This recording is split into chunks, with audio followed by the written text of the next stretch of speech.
Now, special guest time. This is reading from a friend's published work, often to their complete surprise. A second appearance for another friend.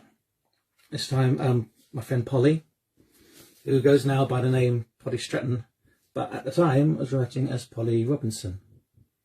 And I'm wanting to read from her tiny, slim set of poems called Chatterton,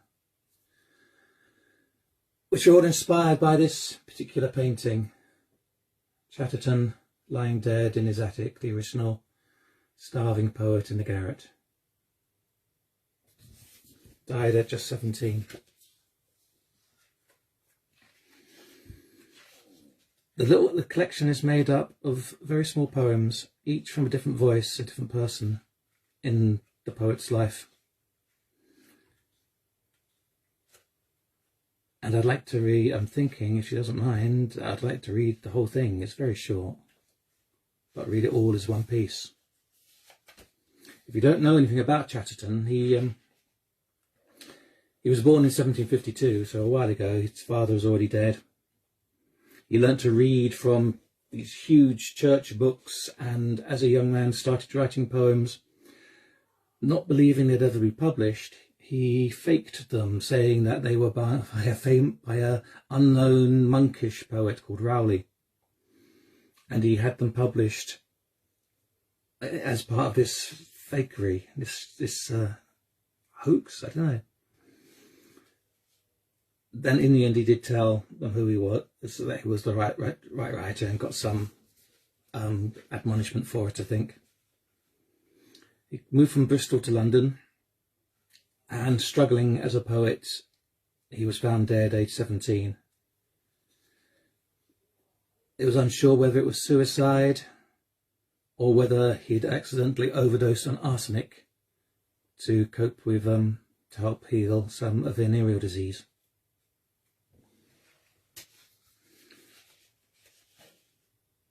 So the collection is made up of different people in his life, his sister, the artist who painted the picture, a girl he knew, his mother, a doctor, his patron, the poets of the time, his father, and then himself. And it begins with this prologue, and I'm going to dispense with the titles of each piece and just read it all through, and I think it will be clear enough. So this is Polly Robinson's Chatterton.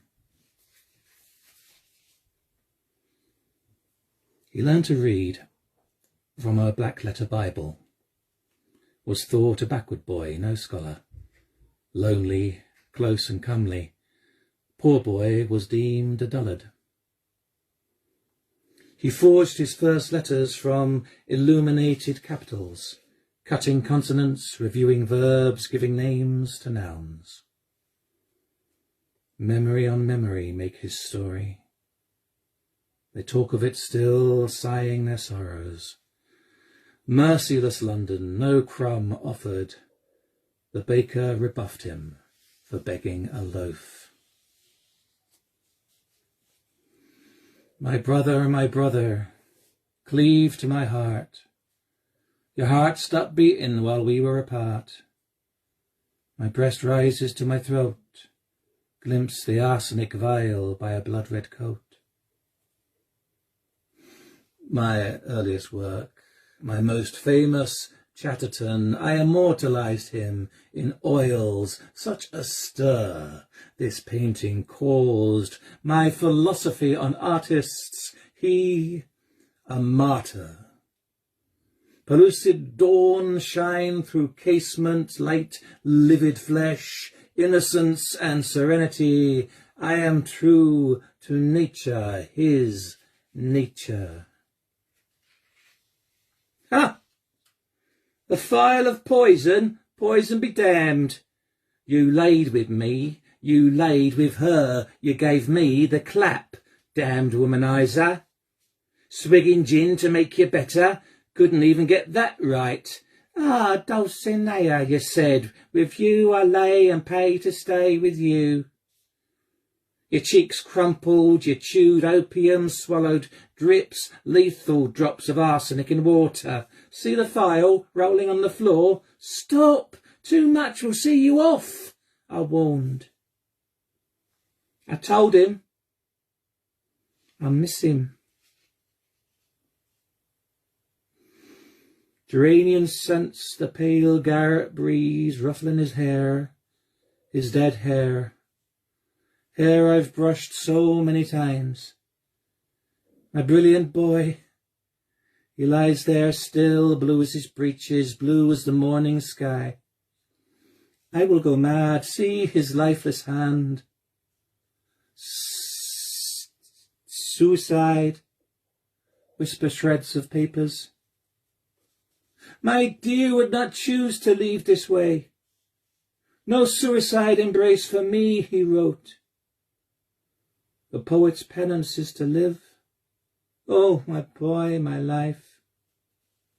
Where was the time to put things right? My ice blue sun. I smell it. Kilo cure. Gonorrhea. To medicate, numb, to end the fear. Meant or unmeant, whatever has he done? The poet in the garret, poor and young. I look down on him, my head aches. Such waste. Try as I will, I fail to veil distaste. Do not pass your fakes on to me. I've been caught before, ignominiously. Show me they've never been printed, I say. I will become your patron. Then I discover he's but a boy. 16, 16? Still wet and green. A boy? His poetry? A forgery. My face is flushed and full. My nostrils flare like a bull. My scorn knows no redemption. I send him away, snub him, ignore his feeble pleas. It simply cannot be believed that he wrote even one of these pieces said to be by Rowley. He tries to make a fool out of me.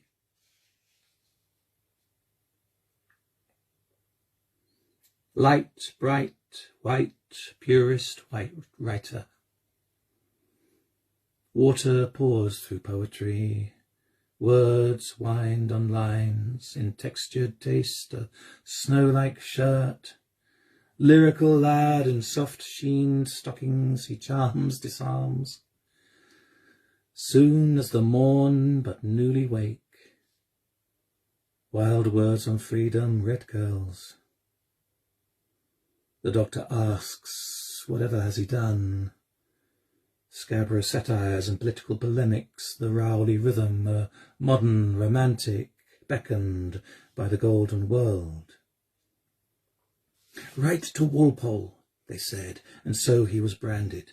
Notorious, vainglorious hoaxer, indentured Bristolian forger, inventor of Rowley, a monk, for heaven's sake.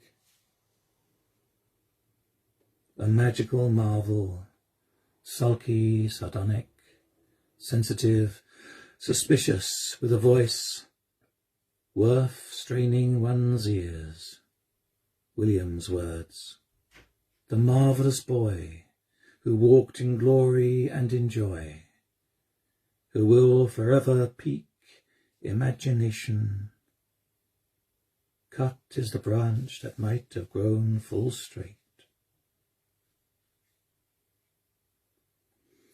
We did not meet in life, and so we meet in death, as breath leaves too soon.